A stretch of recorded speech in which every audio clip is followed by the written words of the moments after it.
still just a boy, restless, quiet, watching the world like it was too small for him. Alexander stood on a rocky hill above the sea, wind pulling at his red cloak, salt in the air, ships moving slowly across the horizon. He didn't see water. He saw distance, and distance felt like a challenge.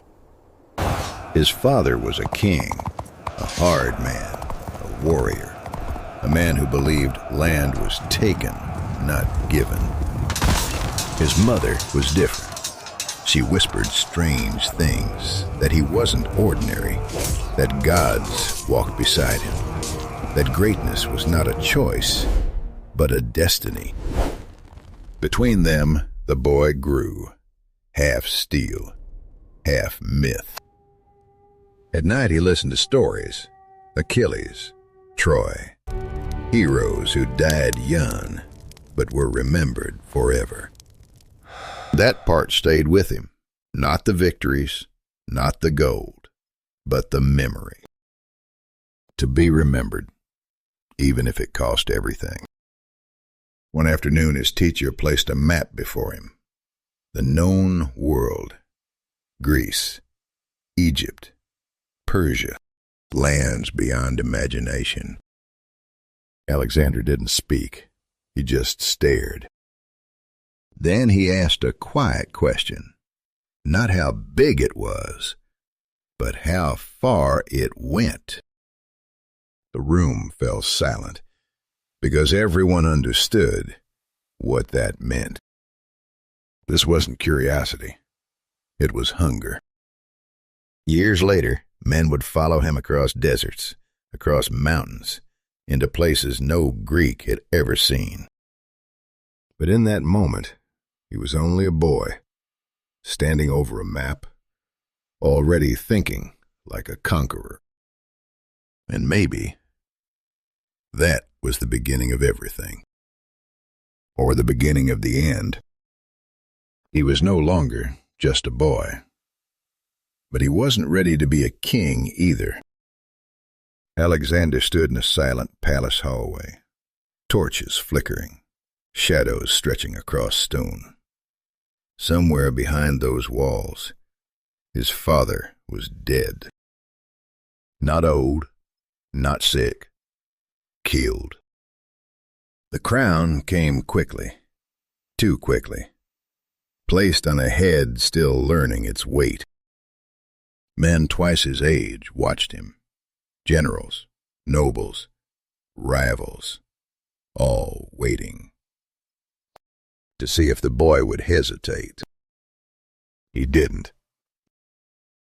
He rode out within days, not to celebrate, but to secure. Cities whispered rebellion, Athens uncertain, the north already restless, and Thebes bold enough to rise. Alexander didn't shout. He didn't threaten. He marched. The army moved fast, dust on bronze shields, fear traveling ahead of them. Thebes thought he was far away. They thought the boy needed time. They thought wrong. By the time they saw him, it was already over. Walls broken, streets burning, smoke swallowing the sky. He walked through the ruins quietly, not angry, not proud, just certain. Thousands were killed. More were sold into slavery. A city erased to send a message. Greece understood. This wasn't his father's rule. This wasn't hesitation. This was something colder. Power chosen over mercy. Fear chosen over patience. And the boy from the map was gone. In his place stood a king, 20 years old, already carrying blood on his name. The world would soon call him great. But in that moment, He was just a young ruler, learning how fragile power was, and how quickly it demanded a price. He had already tasted power, already chosen fear over mercy, and now the world felt closer. Alexander stood at the edge of the water. Cold wind, gray waves, Asia waiting on the other side. Behind him, 40,000 men. In front of him, the largest empire on earth. Persia wasn't just land, it was wealth, armies, kings older than his entire kingdom. Some of his generals hesitated, quietly, carefully. They had secured Greece. That should have been enough. But enough wasn't in him. He stepped into the water first, armor heavy, boots sinking in the sand.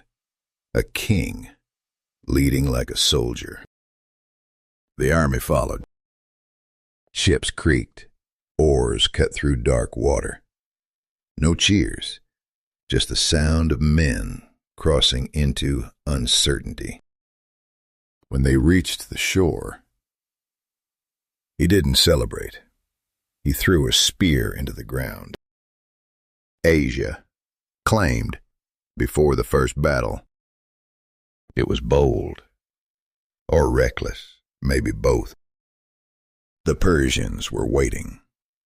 Near a river called Granicus, cavalry lining the bank, arrows ready. His generals warned him, wait for morning, wait for safer ground. Wait. He didn't. Alexander rode straight into the river, water splashing, armor dragging him down, arrows falling around him. For a moment, he disappeared in the chaos. Men later said he nearly died there. A blade raised behind him, stopped at the last second. But he kept fighting, closer, harder, like death itself was a challenge. When the Persians broke, the path opened. Asia was no longer a dream. It was happening. And the young king who destroyed Thebes had now crossed into something far bigger. Victory made him stronger. Risk made him fearless. But the line between courage and recklessness was already fading. And once that line disappears, how far can a man go before he can't come back? He had crossed into Asia. He had survived the river. And now, men were starting to believe. Alexander rode at the front again. Dust in the air, armor scratched, confidence growing with every mile. Victory changes a man. It quiets doubt. It sharpens ambition. It whispers, keep going. Somewhere ahead, another king was waiting. Darius, ruler of Persia, a man with an empire older than Alexander's dreams. Their armies met near a narrow plain, mountains on one side, sea on the other. No easy escape for either of them. Alexander saw the numbers. Too many. More banners than he could count. More men than he had ever faced. He didn't slow down. He pointed forward, toward Darius himself, not the army, the king. The charge came fast, hooves pounding, spears lowering, the world shrinking into one direction. For a moment, it almost worked too well. Darius saw the line breaking, saw Alexander coming, and he ran. An emperor leaving the battlefield. The Persian army hesitated, then fractured, then collapsed. It should have ended there. Another victory, another step forward. But something changed. They found Darius's family, his mother, his wife, his children. Captured, afraid, expecting the worst. Alexander walked in quietly. No armor raised, no anger, just calm. He told them they would not be harmed, that they would be treated as royalty. Mercy after destruction. The soldiers watched, confused, impressed, maybe uneasy. Who was this king?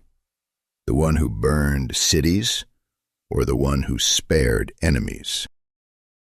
Power was shaping him, but not in one direction. And the more he won, the harder it became to know what kind of ruler he was becoming. Because a man who never loses eventually stops asking if he should. He had never lost, not a battle, not a city, and people were starting to see something more. Alexander rode into Egypt without a fight.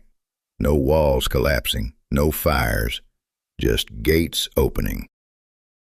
Crowds gathered along the roads, not afraid, curious, some even cheering. They didn't see an invader, they saw a liberator. Persia had ruled them. Now Persia was gone. Alexander watched their faces. Relief, hope, expectation. Power felt different here. Not taken, given. Priests welcomed him into temples older than memory, stone columns towering above him, air heavy with incense, whispers echoing in the dark. They called him Pharaoh, son of gods, chosen ruler. At first, he said nothing, but the word stayed, followed him, changed the way people looked at him. Then came the desert journey, long, silent, endless, sand swallowing the horizon. He rode toward a distant oracle, a place where men asked questions and received destiny. Inside the temple, only shadows and firelight. The priests spoke softly, called him divine, not just king, something more. When he stepped outside, the world looked the same, but he didn't. His soldiers watched him differently, carefully, respectfully, maybe even cautiously. Was he still one of them, or something above them? He began to wear the idea quietly, not loudly, not yet, but it was there. A man who never lost, a king who showed mercy. Now, a ruler called a god. And when the world starts believing that, does the man believe it too? Because once a leader stops seeing himself as human, what happens to everyone else? He was no longer just a king. Some called him divine. Others weren't sure what he was becoming. Alexander stood before another army, larger than any before. Endless lines across the plain, dust turning the horizon gray. This was different. Not a border, not a rebellion. This was everything. Darius had returned, not running now, not uncertain. He brought the full weight of Persia. Chariots with blades, infantry in deep ranks, cavalry stretching beyond sight, an empire gathered in one place. Alexander rode quietly along his line, looking at faces, young, tired, loyal. Men who had followed him across continents. They believed in him, maybe more than he believed in himself. The signal came. Movement. Noise. The world collapsing into chaos again. He didn't attack the center. He angled, slowly, carefully, drawing the Persian line apart. It looked risky, too exposed, too thin. Then he saw it. A gap. Small. Enough. Alexander turned his horse, lowered his spear, charged straight for Darius. Everything focused into that moment. Hooves. Dust. Steel. One king racing toward another. Darius broke again. The line shattered.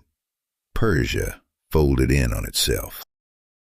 This time, it didn't recover. The field was his. The empire, his. The world, almost his. Men cheered. Some cried.